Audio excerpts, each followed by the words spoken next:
Yeah, look at that. Pro. Super pro. We're still recording? Yeah, we're recording. We're still recording. That was a nice intro. We call that section of the podcast moving. We just took all the podcast gear, mobile, out from the roastery, which construction is happening in currently. It's super loud, super wild, super obnoxious, but we're getting closer. And we're sitting behind an electrical box, and Jared's got his back to another big wall of storage, just kind of in a planter. Sitting right next to the We're poison box for the rat killing. We're on top of wood chips, and there's probably a bunch of dog shit everywhere, and we're just doing it. I'm going to put my hood on and get a base tan. I want to take us to the sidewalk. I feel like we're about having a backyard barbecue. This is awesome. Well, here's this. Oh, thanks. Yeah, no doubt. For me, Yeah. I should wear my sunglasses. What's going on? What's going on? What's going on? What's going on? That's one guy's name is Marvin Gaye. As owners, you have a unique position outside the rest of the company's day-to-day, and each of you have grown into your own specialized areas of focus. Areas of the company that align with your gifts and passions and have committed to doing the work that helps the rest of the organization grow and level up. Not that you do anything other than that, but whatever.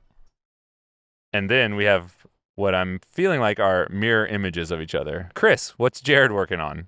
How does it help? How do you work separately but also together? I'm assuming yours says, Jared, what's Chris working on? Yeah, how does it help and how do you work separately but also together? And on the back of the card, this card might suck. Sorry. This card doesn't suck. What is the question again? How do we live life one day at a time? How do we live to the fullest but also stay grounded in reality? How do we get turnt but also stay dialed? How do we crank it up to 11 but also have a nice, even disposition? I am still learning that, How is everybody. it pura vida, but also not the most pure life? I'm looking to have very good pura vida. I want some Imperial ice and some Ripper lime juice because that's how they do a michelada with salt down there. That sounds good. As owners. A couple chavalas. Oh, yeah, dude. Hit me up, dude. A little Tonyo. Shout out Nicaragua if you're listening. Tell me more. Nicaragua, you out there? Nicaragua, holler up, dude. Good morning, Vietnam. Good Yeah. afternoon, Nicaragua. Who's out there just ready to listen to us spout shit? The Nick. We've tried a few different things with our roles. It's been an evolution over time, honestly. We continue to evolve, I believe. Yeah, I think we're just in the middle of another one, it seems like, with the stuff that we're doing right now. 100%. We are in deep work, the three owners. Looking at how we utilize this idea not only as the three of us, but honestly cross company and our executive upper leadership team as well. It's a complex question. It is. I mean, we could give a little background. So when we first started, one of the truths of owning a business and building it from the ground up is that everybody does a little bit of everything. And we did have some specialties. So you have, even though we both worked in cafes for forever, I've only managed a cafe for, like 3 months, and then I quit because I said, this isn't the job I really want to do. Yeah. You have a lot more experience in what does it look like to manage a retail space day to day. Yeah. Like I was never a team leader or a manager in that capacity. Yep. And then on the flip side, when we started, I had more experience roasting coffee and on the sales side of things. So that was a nice, easy split. I also lived right around the corner from the cafe. Yeah. So it made it easier to go back after hours and roast some extra coffee. Yeah. Which was nice because if you've seen our first space or ever been there, it is so small. Very little. Really, really small. Like the tiniest roastery. And literally like a 250 square foot roastery. Yeah, it was hard to do. It was hard to do everything there. Yeah. But and then Charles, who's not on the podcast often, but third owner, he's got a financial background. So it was an easy play for him. He's also the only one who's, he's never done any cafe work. Chuck, you got to get your barista chops up, dog. Get behind the bar. But like within that matrix, we all did, we were all in the cafe every day. We were all bagging coffee. We were all writing invoices. We were all doing little bits of stuff. Even Charles in the cafe, he would come in and wash dishes. Yeah. And there's really, it's funny, this idea of working within your strengths. And when you're starting a business, I feel like that's something that you really have to earn. You have to put in the time to allow you to be able to disconnect enough from the day-to-day and say, like, cool, I'm really going to focus here, because until things are going, it's like we're doing what we have to do.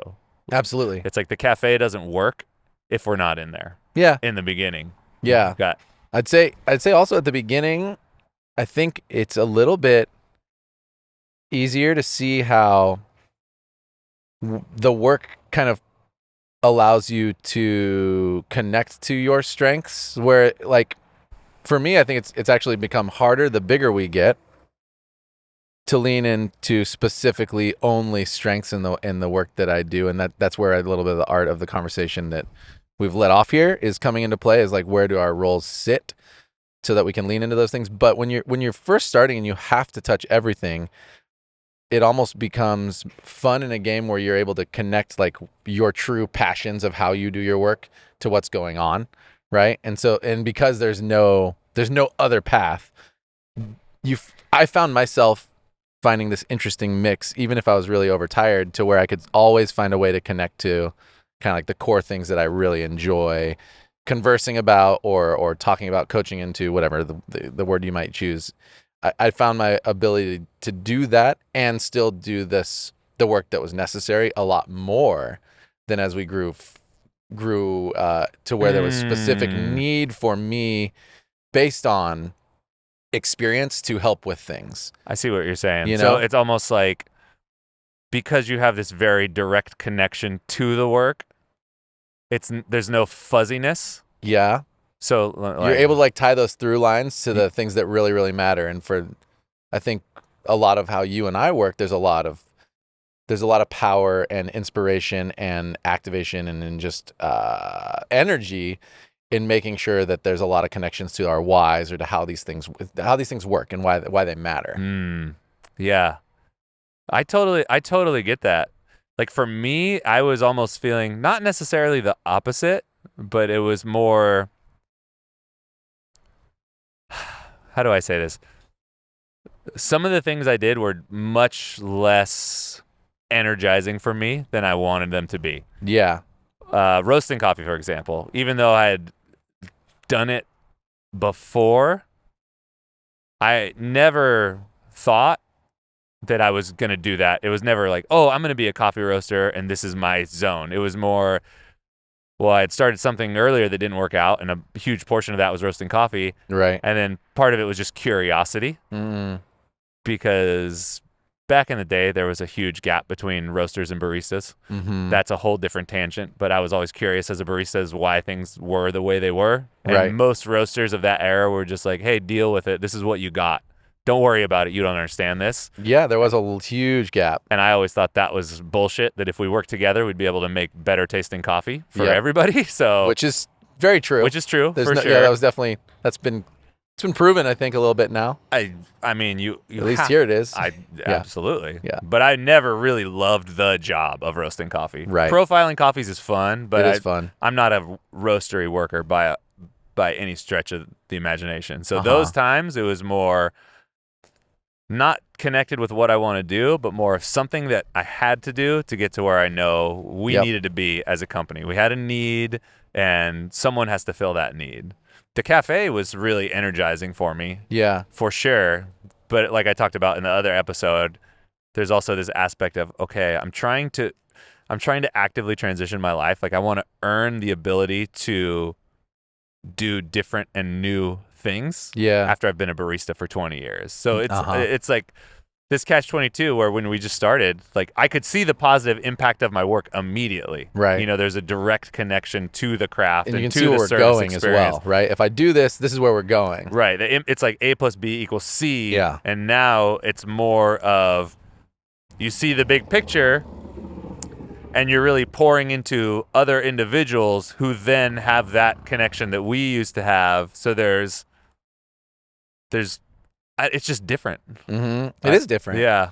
I mean, I think the thing that feels like one of our it's kind of maybe always been a challenge, but it's one of our challenges now in the context of coming out right of a pandemic and coming from stripping our business down from what it was and how we had pretty clear for the most part views and execution on so many different things to stripping it down to almost none of that and then building it back up. I think what feels like an interesting struggle now is almost the same thing as when we started the business is by default, the amount of experience and ability to kind of solve problems in a relatively quick way, it doesn't technically fall on you and I and Charles, but at the same time, we're the only ones in most of these cases who have seen and done any of the work required for us to move on to this next phase again. So in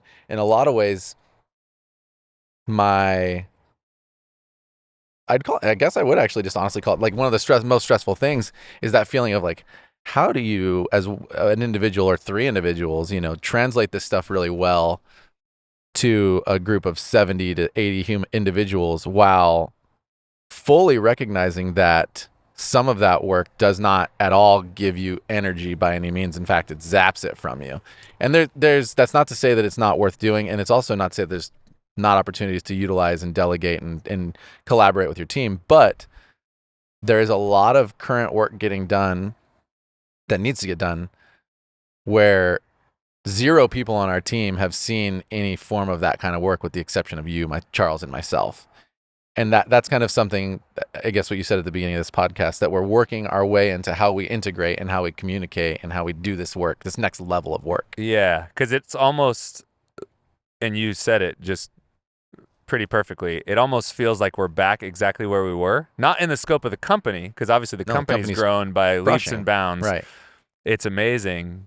But I talked to Mark about this a lot, and he's, we'll kick the ball back and forth. And whenever we fuck something up, I'm always saying, we should have known. I messed this up. I'm sorry. This isn't Right. how it was supposed to go. I should know better, And he's kind of like, yeah, I respect your taking ownership, but there's some things that you just won't know until you do them. Right. So you guys are at whoop whoop. That's the sound of the police. Whoop, whoop. Let them know. The size that we're at now, give it to me an inch. We're bigger than the companies that we were working for at the time. So although we have a lot of experience, we're kind of breaking new ground for our own. We've never managed anything at this scale.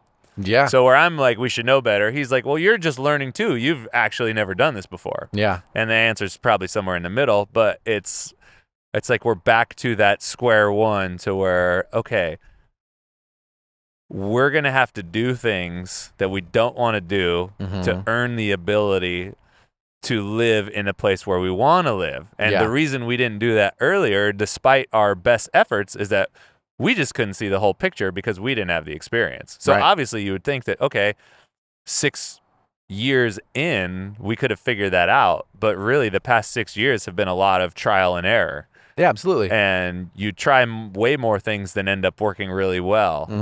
And I'm with you to where I am feeling it's a lot of different things at the same time. Like there's a lot of different things at the same time. On one end, it is kind of frustrating because I do feel like, man, we should have this all buttoned up by now. That's annoying. And then like, actually, how should we?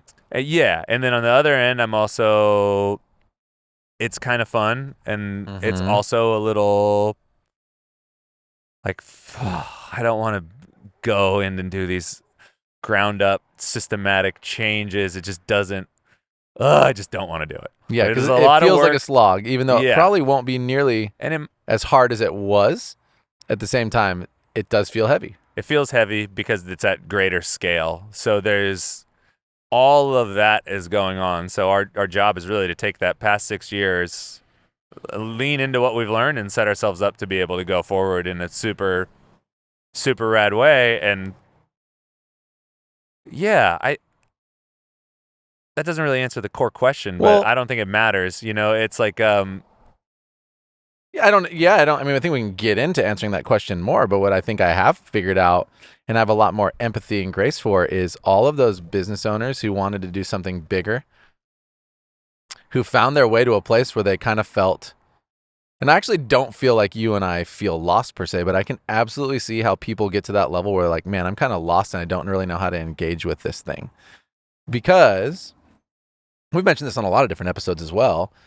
Without that drive, the care, the real belief that you are moving towards something bigger, it can be extremely challenging and frustrating to go from doing something that you know and can excel at really, really well. We knew, take it from going from the one cafe plus. We knew how to roast coffee really well. So you're touching that part all the time, and I'm touching it a little. And then cafe side, I'm touching that a lot. You're touching that a little. Chuck is making sure the numbers are going well. We're doing all the stuff that we've been practicing for the major tenure of our careers. And we're taking everything that we've learned and we're leveling up that experience.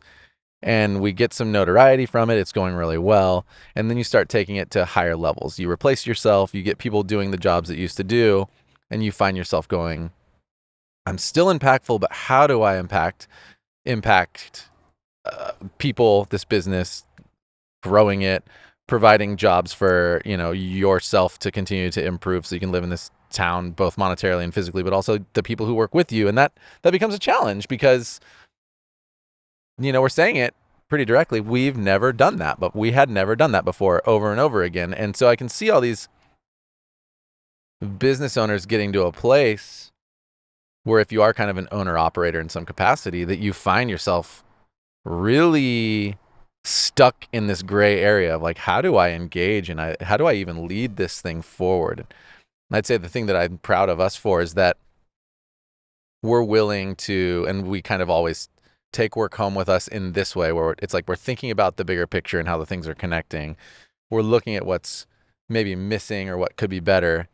And even if we are right now, again, at this restarting point, we are also at a place where we can establish what we'd like to do and start kind of like knocking whatever pins over, taking stabs at different things that haven't ever kind of landed fully. And I think there's a difference, and I think I'm proud of us for being those kind of business owners where it's like we're not just gonna run away per se and like hire a bunch of people to come fix it for us. We're gonna be like a part of this problem solving, and we haven't figured out how to do that quite yet. But I do also know that we're very, very capable and are in the process, and because of that, something good will come of it. Yeah. That's. But like right now, I gotta like respond to a text to a team leader who is had COVID, and I'm like, I'm recording a podcast, but I'm we're like managing. Yeah, there's a lot of. Yeah, I was talking to. I don't know who. Oh, Jenny's family came into town, and they're always curious about what's going on with the day to day. And I was like, somehow, I'm really interested in the human resources aspect of the business in terms of human resources seems like what it could be once you get past all the legalities of the stuff that you just absolutely have to do to be in compliance. You have this cool opportunity to be this cultural stakeholder for the business because everything funnels through there in some way, shape, or form. That's where people go to their interviews. That's how people get onboarded. That's how people get put in through, orientation and training. They check up, they're building the review schedule, all those things. Yeah. So when we were kind of divvying up responsibilities at the end of the year, because we'd been kind of co-leading ineffectively, so we're like, okay, cool. Maybe if people had a more direct line to leadership, let's chop it up. So I was like, all right, marketing's a no-brainer for me. Partner program feels like a no-brainer as well. And HR, which doesn't really exist. There's this, this gap right now because we had a full-time person and now we don't. That feels like there's potential there. You're like, cool, leadership, which is a big lift because there's multiple cafes, it's not just one, and the roastery. Chuck's clearly financials, green coffee. And we had a person who was filling in the recruiting for us in the HR zone, and then there's this weird overlap where there's nobody there. So I was like, honestly, I've been looking at resumes in his inbox. I've been calling people on the phone. I've been setting up people for orientation and looking at the schedule. And they're like, how is that? I was like, I absolutely hate it. It's the worst thing ever. Interviewing, we interviewed for what's going to ultimately fill that position. That is really awesome. Yeah, interviewing's fun. That was super exciting. I enjoy it as well. Specifically interviewing people who've been working here for a while. Uh-huh. I like that way more than interviewing brand new hires because you can kind of get a gauge on the impact that you've had and what they're getting out of working here, and that feels really, really, really rewarding. Yeah. And I think I hit you up because I was having this day where all of the signals were mixed, where we have these meetings, me, you, and Charles, and it's easy to see everything that's going wrong, and then some of the leadership can fall into that trap too, where if you're in the higher you get, it almost feels like there's this perpetuating negative feedback loop to where it's like, we need to fix this, we need to fix that, everything's on fire, oh my god, the sky is falling. And we'd just had one of those meetings the day before, and then that Eater SF article popped up the next day, and I sent it to you guys. I'm like, hey, we're the best coffee in Santa Cruz according to Eater, like the chosen one. And then I had interviews later that day, and I listened to all these people, and they're talking about how they're growing. Yeah. And I was like, wow, They're I'm really getting engaged. a lot of mixed signals here. Left to our own devices, everything's dying, but everybody's telling me, wow, this is impacting me in a very real way. So that's cool. That was a little bit of a tangent, but going back to this core thing needs to get done. It's not exciting for me at all. I do not want to follow an SOP of putting people in a spreadsheet and sending out emails for people's week 1 schedule, but they just got to do it. Yeah. That to me doesn't feel exciting at all about HR, but it's like, all right, cool. We have to build towards this thing. Yeah. And part of that is mucking through the swamp and figuring out how to get out on the other side. Yeah, so then it's like, then you try to take this question, right, that he puts on our friend Mitch Weiser puts on the card. That's not the card. I dropped it over here. Michelle Weiser. Michelle Weezy. Outside of the rest of the company's day-to-day, I mean, the three of us play, I don't know if we'd play specific roles per se. I think that we if you're talking about Charles, Chris, and myself in this context, right? I'd say Chris and I both ask really. I mean, I feel like Charles goes a little more operational, and he helps us synthesize things. We both synthesize, but Charles is really good at helping synthesize stuff. So are you.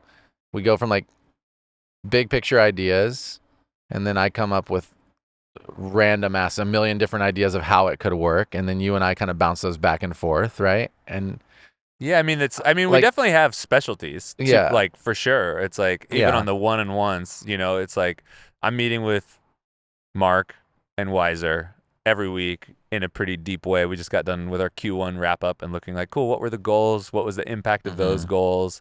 And that is super rewarding in terms of, well, I'm really lucky because I have 2 people who are professionals at what they do, and that's an interesting world to be in. Yeah, because it's a lot different than the maybe retail world where the people that a retail team leader are working with, those people, they're more green overall. Yeah, absolutely. Like, they're newer to the organization, they're maybe new to coffee, they've maybe never had a job where anybody holds them accountable, and compared to that, working with Michael it's just a completely different ballgame. Yeah. So where, he's been doing what he's been doing, even if it's not in our industry, for a long time. Yeah. And Gessler is, in terms of working with us, you could say he's newer to that wholesale portion, but he's still been doing it for years here. So our meetings are a lot different to where we're looking at, okay, cool. On a base level, if I left and didn't talk to you guys at all, we would kind of keep doing what we were doing. Yeah. And that would more or less work. There wouldn't necessarily be any growth in it, but it would, I wouldn't have to have a panic attack. Yeah. Absolutely. And so my big role there is to kind of disconnect enough to see what might be possible or see things that they don't see because they might be really engaged in the day-to-day. So what does it look like to take these things and do something new, interesting, and different? That feels really rewarding for me, especially when we're going back and looking at, okay, what did we accomplish this quarter? And we can see the wins. Right. That's where you have that delayed gratification that you didn't have to do when we first opened because you're the one who's directly doing the things. Yeah. Whereas I was watching Herman train someone in the cafe yesterday. It was their first day. I came in for coffee and they're learning how to do everything. And I was like, wow, our jobs are so different. Yeah. There's a lot of overlap, but you're starting from just this like completely different place, right? Completely different place. Yeah. And you're doing that over and over and over and over again. And it's part of their job is that. And then part of it is more higher level leadership stuff. But it's so interesting how the different departments work. Here's the thing, everybody. We don't have to show off and say that we make house syrups by ourselves, okay? Some of you might be good at making syrups, but not all of us are good at making syrups. And you know why? Because that's not the point of our jobs. We have people who could help us with that. And so we at Cat and Cloud use Holy Cacao. They are amazing, not only at chocolate syrups, but at all the other amazing flavored syrups, vanillas. You got Demerara sugar syrup. That one's actually pretty banger, and many, many more. So do yourself a favor, reach on out, shout out Wyatt, the owner. You know you love it. Check them out at holycacao.com. Hey, are you looking for coffee? Because let me tell you, we've got it. Maybe you're looking for a coffee that's perfect no matter the preparation. Well then, you should check out The Answer. It's our do-it-all coffee that's right for any occasion. Be it espresso or drip, The Answer is always going to have what you want. Or if you're looking to explore a little further, check out our single origin coffees. A personal favorite of mine is our Kircha, a naturally processed coffee from Ethiopia. Not only is it amazing to drink, it's also the secret ingredient in my chocolate chip cookies. We have new single origins coming on the menu all the time, so there's always something new to experience. Just head to catandcloud.com and find something for you to brew today. Yeah, I mean, that's where we're trying to solve some of those problems / address the opportunities. I think where my expertise will come into play is, we've got a pretty big laundry list of things that I'd maybe either call bottlenecks or just opportunities to ensure that we have like systems and clarity. And it's like I have the ability to see a lot of those, and then the next level comes down to what we're working towards, which is allocating training resources and the ability to both synthesize and teach those things to everybody so that we can essentially just like step into this new place where this is how we do A, B, C, D, E, and F. And we have a fair amount of those things, but then I'd say one of the things that I've been able to do is look at the overarching retail experience and look at all of our operations and training and see where some of those gaps are and those opportunities. And so being able to identify those things has been a lot of fun for my work, and being able to kind of discern which would be the most impactful to start is key.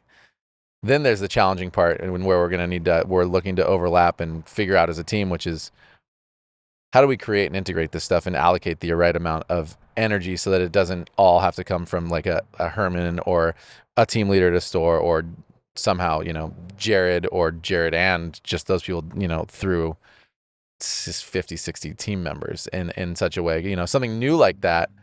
It kind of takes a ball of energy and a force for it to land. It can't just be a couple individuals in a company being loud per se. It's impossible for it to land because you don't have enough touch base. Same thing we've said about you and myself. It's like you and I can't make all the changes we'd like to make happen as the two of us, and even with Charles, because we physically can't connect with everybody enough for anything to sink in. Yeah. Yeah. So it's a definite area where we're leaning into right now, is how are we going to manage that change and that integration. Bad guys coming? I thought it was bad guys, but it was just a plant being drug across the ground. Yeah. It sounded like fender to fender, but it wasn't. It's fender to fender. It's fender to fender. But this is one of those places though where, because of my expertise in physically being in that space. You'd say you're a physical expert. I've physically been there more than anybody else now, that it's a little bit of a requirement for me to lean into those areas, even though there's some of that that's like pretty challenging. It's pretty challenging. Period. What are you like terrified of, or what's the most annoying thing to you about the mountain in front of you right now?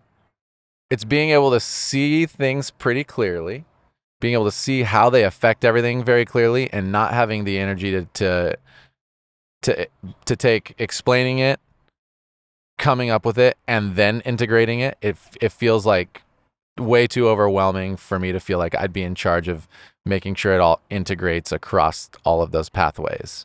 I feel like I get a ton of energy being able to connect. Interview is a great medium, but so is just like team leader meetings, right? If we're having meetings and we're talking about these concepts, even if in those meetings we're kind of going through how it looks, having good conversation, I can feel that growth. But if I were to have to take all that growth or all those ideas that are kind of sinking in, how they work, how they look, and physically stand beside the team and make sure that it's being taught well to everybody who works for them, that feels just like absolutely like my worst nightmare. It's overwhelming for me. Yeah. Because what I do is it's absolutely a blessing and a curse, and this I think where you need to find the right place for you to sit. I see all of the details. So if I see all the details in a cafe, it's too big of a laundry list at times, and I get overwhelmed by it. But if we can separate me a little bit, and I can say, like here's all that I see, but here's kind of the most important things. If I don't feel like I have to go in and assess all of those details, I wouldn't call it safer. I think it's more effective. I'm more able to prioritize. But when I'm in the cafe and I see it all, it just becomes the way my brain works. It's like I see every individual and I make the list of all the things that the individuals are doing, and then all of a sudden I have too much going on for me to mentally manage. And that's just how my brain works. It's a pretty not classic everybody's Jared brain move. works. Yeah. And not everybody's brain works that way. Certain people are absolutely great at compartmentalizing and seeing that part through, and those are the kind of people I need to be able to work with. Yeah. So balancing your strength with someone else's. Yeah. Like creating this complete package. Yeah, absolutely. Yeah. Which is really, I mean, in some way, that's what employees are for. Employees Absolutely. are this really cool force multiplier. They allow you to do things that you couldn't do without them. Yes. They're super essential. And because of that, you also get to do things that you wouldn't be able to do without them. They get to do things. What am I trying to say? You get to do things you couldn't do without them, and they get opportunities that wouldn't be happening without you. Right.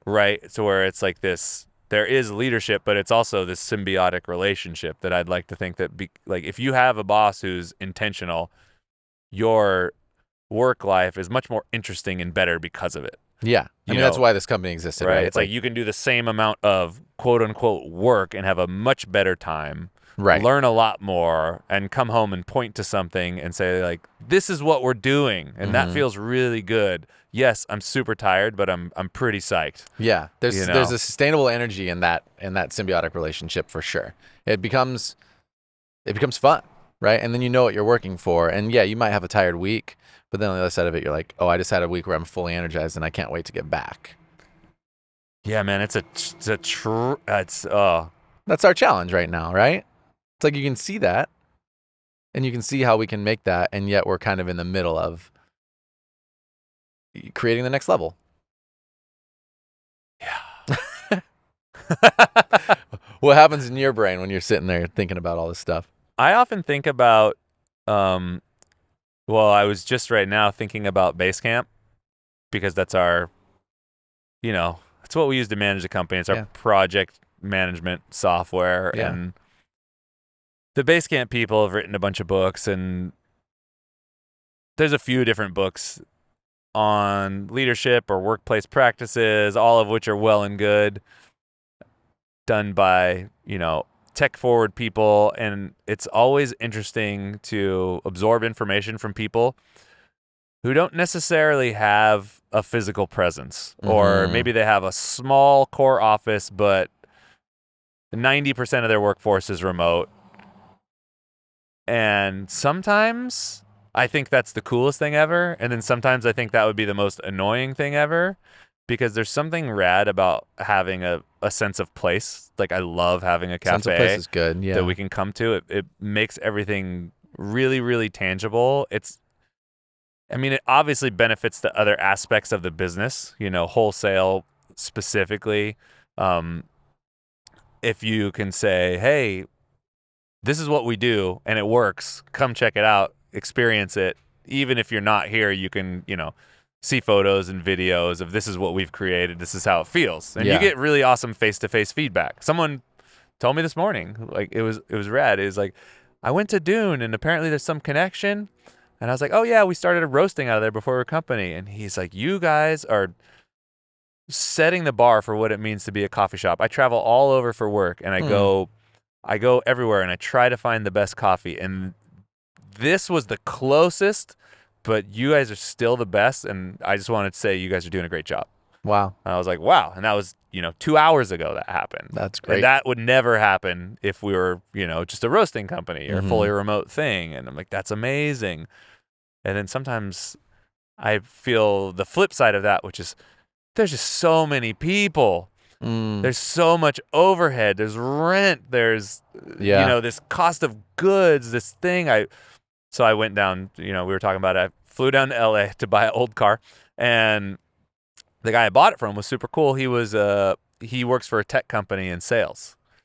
And he's like, yeah, we grew our little arm. I'd been with the company for a while. We opened up the company, and we grew from nothing to now we're doing $238 million in, AR every yada yada. I can't remember the metric. Just some astronomical number. Just huge. And I was like, wow, that must feel really rewarding. He's like, yeah.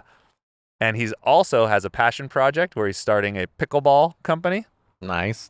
People love that pickleball right now. And he's just tripping on it. He's like, man. I was like, how's that going? He's like, it's really hard. I've never had to manage physical product. It's like, I have to take on this product, and that's money out, and I'm trying to build the brand. Sell through is just relatively slow right now. He's like, and I'm just sitting on a cash loss, and it's not even that big. So on one end, his job, he's managing like hundreds of millions of dollars, but all of it's software. It's virtual product. Right. He's not interacting with fluxing anything all the that's time. physical, Yeah, and totally. he's not actually responsible for spending whatever they need to get the infrastructure. Yeah. And now he's like, dude, I just spent $30,000 on inventory, and it's not here yet, and I'm waiting on this, and this was wrong with this round of paddles and stuff, and this was happening, and I'm trying to improve this, and he's just tripping. And I'm like, yeah, man, the physical space it's wild. Yeah. And that's not to discount what he's doing, but that's small compared to, a cafe where we have just a ton of money out at any given time. People can't work from wherever. It's to be here. Yeah, it's an interesting ballgame. So sometimes I'm thinking like, man, it'd be really cool to not have any of that. Sure. Because there's some sort of freedom in that. And then there's so much beauty in the expression. Yeah, right? and then other days when everything's going physically right, feel I'm the like, expression. there's no way I could do the work if it wasn't connected to a physical place. Yeah. Like, that's just, it wouldn't even be cool to me. Yeah. Because I don't really love virtual things. I like being somewhere, even if I'm not talking to anybody. Yeah. Like, because the cafe, sometimes I feel really social. Sometimes I just want to go there, not talk to anybody and read a book, but I still want to be in a place where people are and things are happening.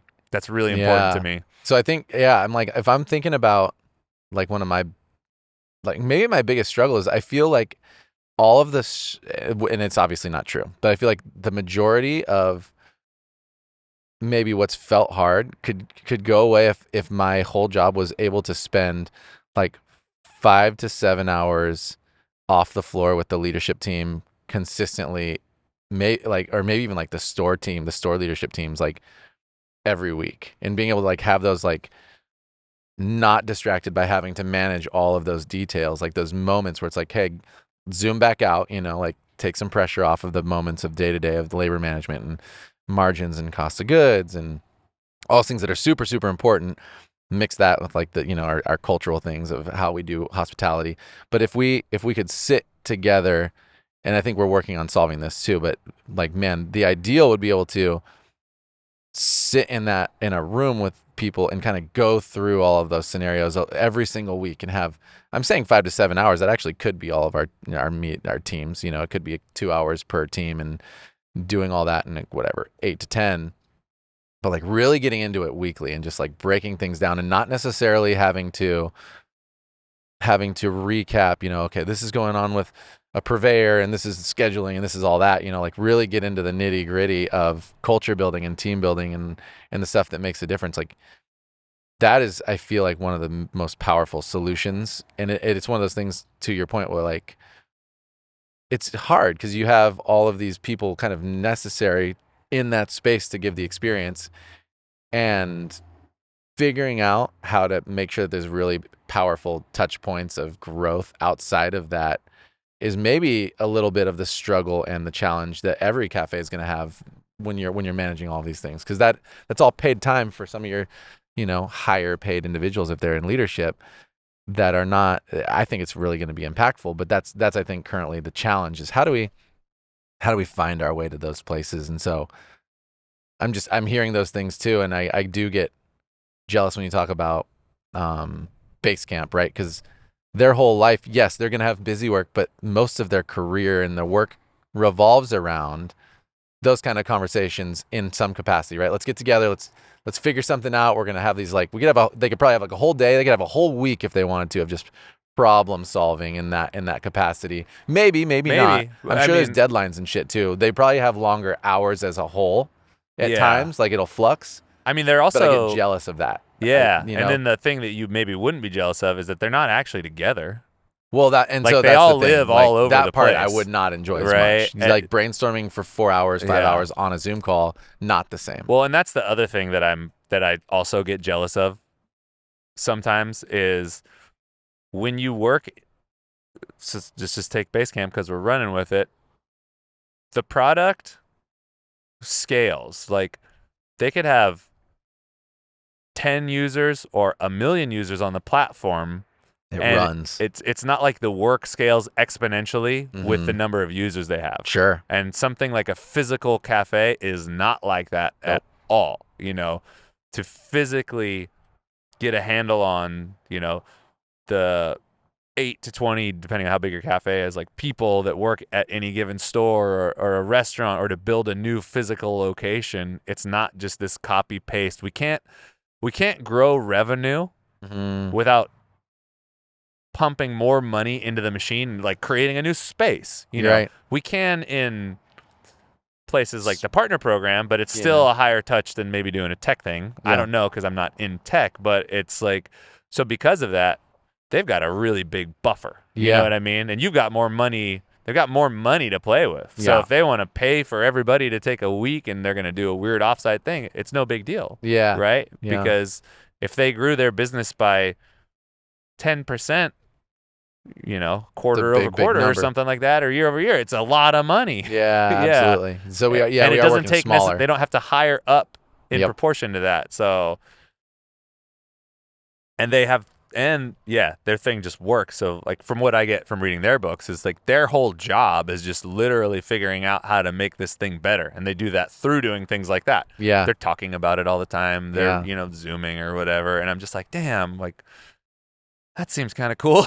Well, yeah, because I mean, we have like it's a complex workplace, right? I mean, we're training hard skills, we're training soft skills, we're looking at business metrics. I mean, it's a complex space when you're looking at all of those things contributing to delivering an experience that's memorable, and using coffee and food as a catalyst in terms of the products that you're serving. And like, those are all skills that take time. They take energy. They're not easy skills at the level that we're trying to teach them and execute on them. And, I don't think the world necessarily takes it for granted, but at the same time, it's not like you could have one kind of person make it all work really well, or even 5, you need a pretty legitimate team. I don't think the world takes it for granted. I think they are, how do I say this?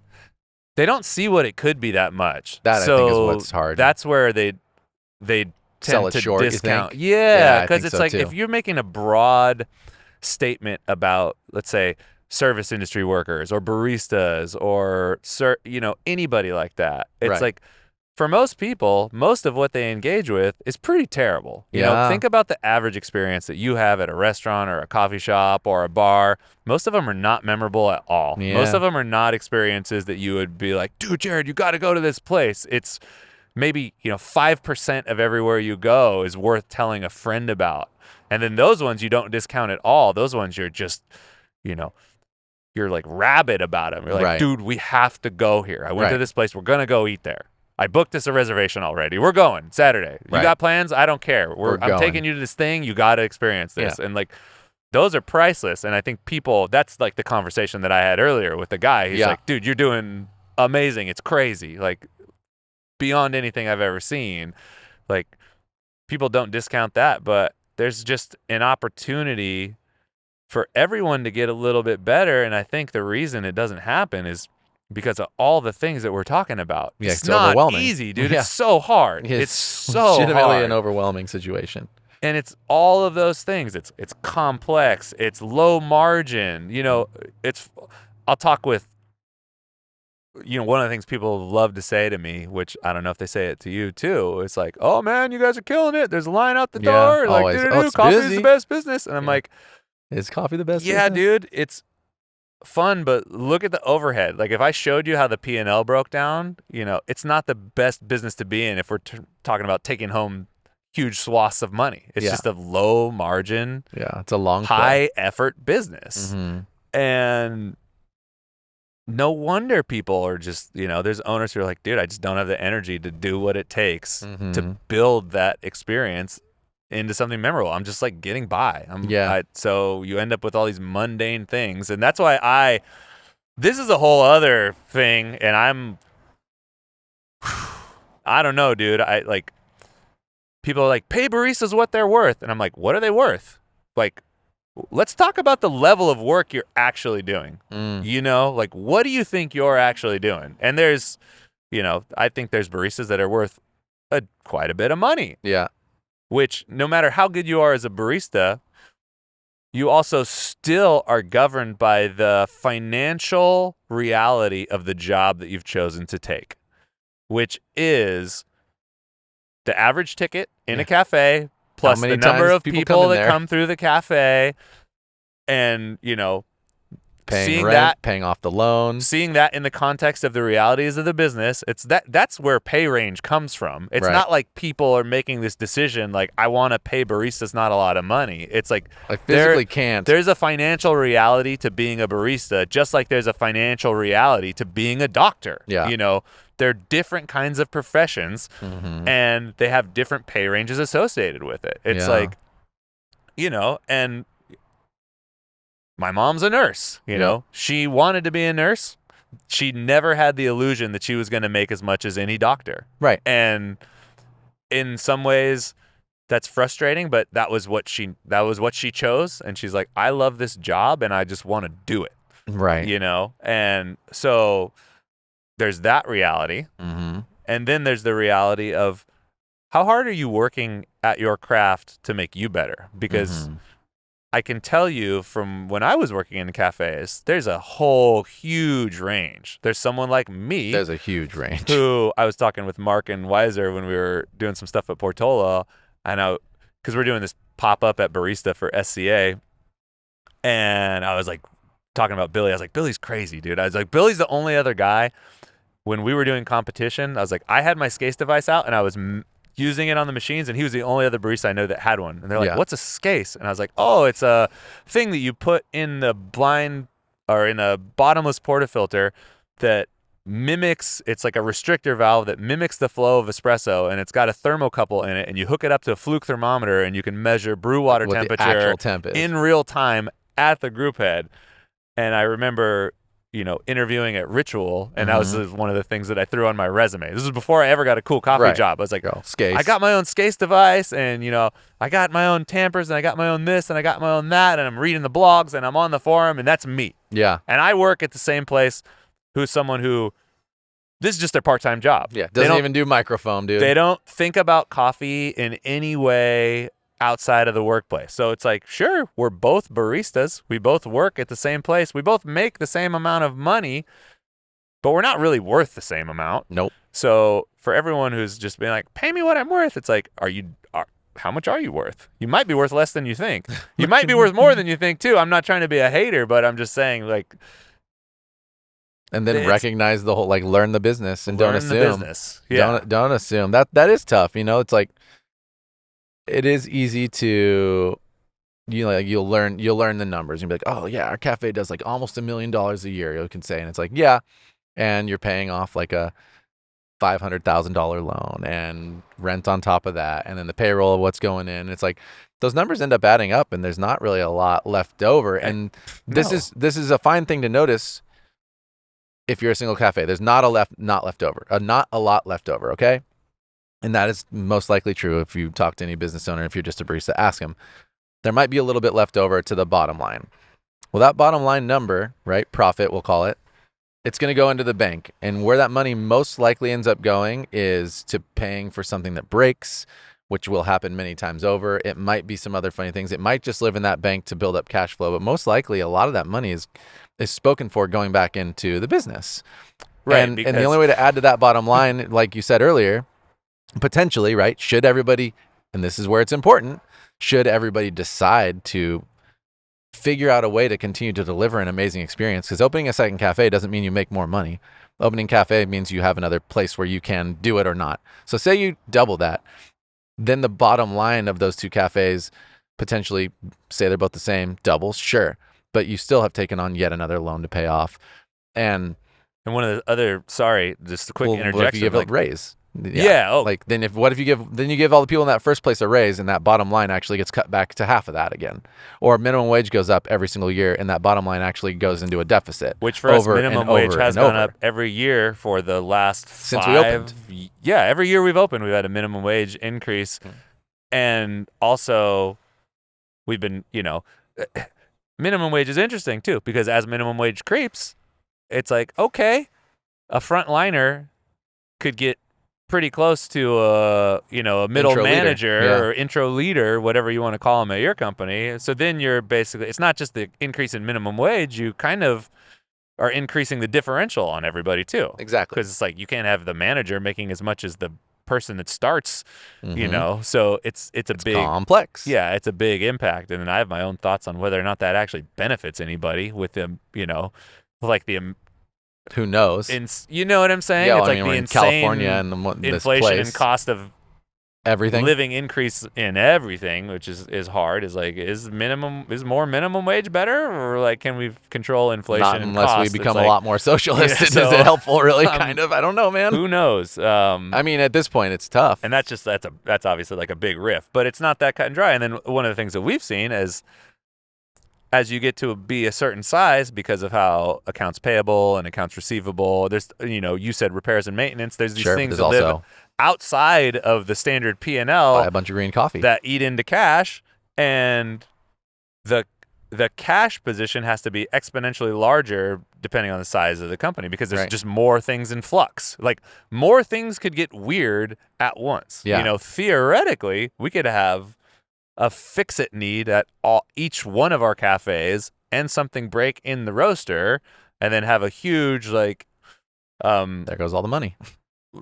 depending on when credit cards get charged one month or another, it's like you have to have this cash reserve in the bank or you're in danger, even if there is money hitting the bottom line on the P&L, which is something that not most people talk about or no, are I even mean, aware I think of. most of the people who are privy to their company's P&Ls are like, well, it says we like whatever. We average $2,500 a day, and that comes out, look at all that money, and it's like, oh, we made a 5% bottom line. That's like this cafe made like, it actually made, right, on top of paying all the bills, like $12,000 this month or something to that effect. And it's like, well, it did make $12,000 and that went into the cash, but also you had to buy $2,000 in flatware and merch and blah, blah, so on and so forth. And so that money's, so on These and so plates forth. Just like we said, broke, yeah, this these plates, happened. this stuff, you have to pump the grease trap this month, and the toilet didn't work. We had to replace the knobs. I had to repaint something. Grinder broke. Had to get some grinder maintenance. Beep, beep, beep, beep. It's just subtract. A lot of that stuff doesn't live right on your P&L that you look at for the cafes month to month, week to week. It lives in a different space. And so it might sound like we're being crotchety. I don't actually think it does. I think it's a picture real for all of you baristas who are out there thinking about how you're not being treated well. Maybe just try to see what's going on. And you're right. Some business owners aren't going to share all that stuff with you. And that's okay. I can tell you from our experience, we've consistently taken all the opportunities to level up our company and the people who work with us year after year after year. And it's absolutely been a challenge. And I'm proud of us doing it, but it is something that we try our best to share with the team in such a way where it doesn't stress them out. And I think that's our challenge, right? It's how do you share these things so that there's a perspective of why can't we just give raises to all these amazing people right now? And then mix it with that whole, like, if we manage our business really well, in a few months, maybe there's a chance. And then mix that with the, hey, but don't use all your time stressing out at penny pinching.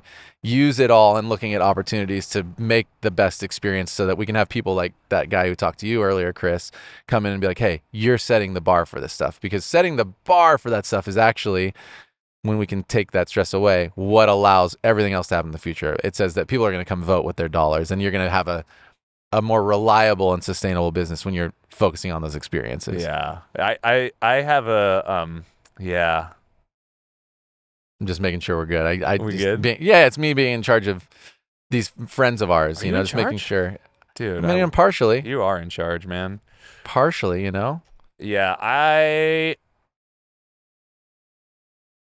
Yeah, man. It's just we got into the weeds, but they're we're good into the weeds. I have so many thoughts about the topics that we're talking about, though, especially when it is a peek behind the curtain for people, though. When there's all these pushes, like there's this huge push to unionize in coffee. There's this you see Starbucks workers striking all over the place, and all it's I firmly believe that people should have a workplace that's healthy to work in. Like you should be able to come to work, do a job in an environment that is, I don't even know the best way to put it. Like an environment where you can grow and be able to help people, and that's rad. Like shitty working conditions suck. You should be able to take your breaks. You shouldn't have to work 60, 70 whatever hour weeks. Like none of those things should be happening. Like there are labor laws for a reason. Let's go, right? But on the flip side, it's really easy to complain about things when you don't have a lot of skin in the game. Well, then they assume there's always money in the banana stand. And it's like, look, man, there's nothing really special going on here. If you feel like you have a better way or a better idea or a better thing, I would love to see it. Yeah, show me. Show me. It's like we're just a couple of guys who started a coffee shop. There's nothing really special about us. It's like, show me the money. You know what I'm saying? Jerry Maguire. It's not like we had trust funds and we're just caked out and it's like, let's do this. It's a fucking like random hobby. It's not sure like my dad that was at bankrupt, all. actually. It's not like we were like business owners. It's like, oh yeah, Jared's a business owner. It's like, no, we're just baristas who decided to open a business. And we had an idea that we thought could be better, and we were talking a lot of shit. So we're just like, okay, and we balked at it so many times, right? We're like, fuck this, we're gonna do it, and it's like, no, we didn't. At some point, it's like, okay, they clean, though. They tans, like let's. They clean though. They tans, but they clean 20s. Like that. You ain't got no 20s. No, they tans, but they clean. But though. I think that's real. It's like there is a way, if you have something to contribute, to figure out how to do it. And the landscape is so, it's definitely not easy. But if more people did it and saw through on their ideas, then the level would go up. And the world would be a better place, because people that have... And there might be more money in the banana stand. People that are really passionate about what they do and have these amazing ideas of what like a place could be, those are the kind of businesses that I want to go to. Same. So So the that's- businesses I want to talk to. And, Yeah, and that's like a challenge in one way, which is, do you really believe all the things that you're saying? Like, are you just a sideline, crap talker, or do you really believe in this stuff enough to do something about it? And like my best version of the world is where people believe enough in something to do something about it. Yeah. Not just talk about it, do something about it. Like, I will go to your restaurant. I will go to your coffee shop. Right. I will go to your pop-up. That's gives what's me up. energy to Yeah, see there's people doing so their much thing. generic stuff now, and it's like, dude, I don't care. You Yeah. know, who cares about it? I want to go places where people are inspired, where people are staying up late at night thinking about how could this be more amazing? Like, what is the impact that I want to have on the society that I live in? Let's fucking go, dude. Let's do it. Like, come on, man. Yeah, we were way off topic. I want to be mountains again, Gandalf. Mountains. It's like, how much are we kicking around? Like, let's go out to eat. Where? I don't know. There's only 3 or 4 places that In this even town? seem interesting, right? It's, Where do we go out to eat? That one spot. yeah, that one spot that we go to every time. Hold on. Where's the card? Where did I put the card? It's right here. I mean, that's mine, but you can borrow it. I thought it's in the back of your No, it's cup. not, bro. That's just my trash, trying to make sure it didn't blow away. That's our contribution to society. Our contribution is that I think we answered. I mean, it doesn't. The cool thing about it is it doesn't really matter if we answer the question. No, I know. It's I'm just just a saying. prompt to get us going. It's just a spark to start the fire, dude. Hey everyone, that's the podcast for the week. Thanks so much for listening. If you heard something that inspired you, let us know, or tell a friend. These are the types of connections that are the most important to us and that we seek to create every day. If there's something you heard and you want to know more about, send us an email to podcast@catandcloud.com or head to our website, catandcloud.com/podcast, and let us know. While you're on our site, check out everything we have to offer. Dive deep into one of our single origin coffees or pick up a little treat for yourself. We have something for everyone, so check it out. Also, find us in the usual places, YouTube, Instagram. We're always there sharing amazing things. All right, that's it. Thanks everyone for being awesome. We'll be back next week.